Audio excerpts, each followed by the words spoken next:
It should not be surprising that the president is doing everything possible to make it more difficult for the media to hold him accountable and for the public to be informed about his reckless and illegal behavior. Yet here we are.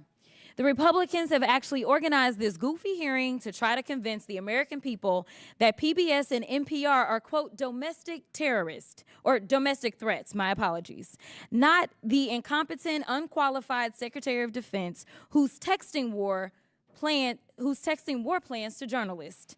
But it's y'all, PBS and NPR, the American people are supposed to be worried about. You can't make this up. It's as stupid as it sounds. The American people should be worried about the president threatening to investigate NBC for treason for reporting on his felony convictions, or arresting reporters and stripping networks of their licenses for not saying nice things about him or not using Gulf of America.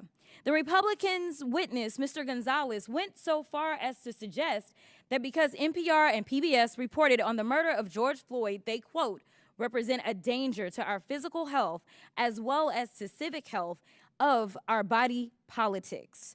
Ms. Mayor, do you think reporting on the murder of George Floyd and highlighting instances of systemic racism is a domestic threat to America? Thank you, Congresswoman. I believe it's our responsibility to report on all issues of interest to the American public. Thank you so much. Ms. Kerger, what about you? I agree. I think it's important for us to report on the important news of the day. So let's talk about the critical role of public media.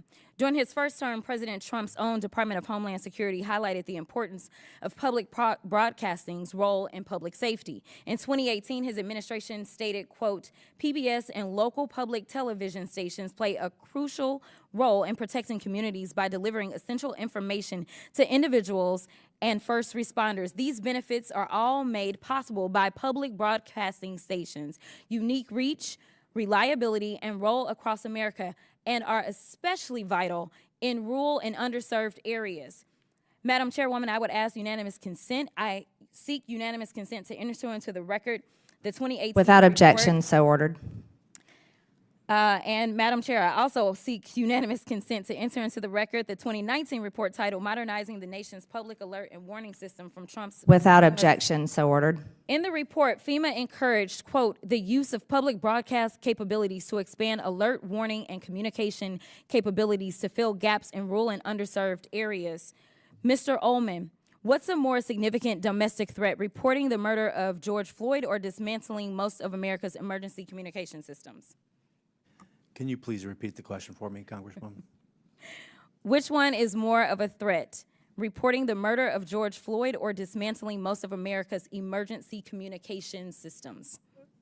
Dismantling the emergency systems. And isn't it true that in Barrow, Alaska is the only, isn't it true that KBRW-AM in Barrow, Alaska is the only broadcast service available in an area of more than 90,000 square miles? That is correct. It's also the North Slope, where the majority of all the oil production that comes from Alaska takes place. Thank you so much. And isn't it true that without these stations' broadcast, Americans in rural communities would lack access to life-saving information and public safety alerts? That is correct. So in your opinion, would eliminating funding for stations in rural America like WNGH, Channel 18, and the Chairwoman's District hurt Americans?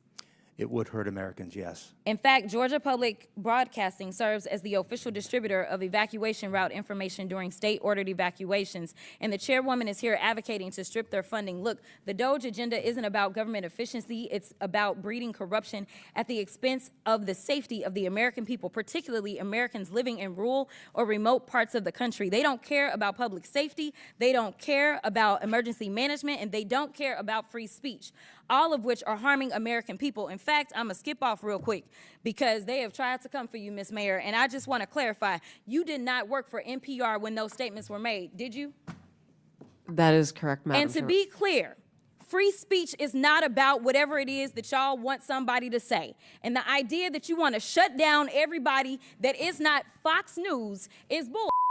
We need to stop playing because that's what y'all are doing in here. You don't want to hear the opinions of anybody else, and the Constitution says Congress shall make no law respecting or establishing of religion or prohibiting the free exercise thereof or abridging the The gentlewoman's time has or expired. press. The gentlewoman's time has expired.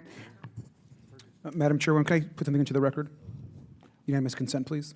Without objection, so ordered.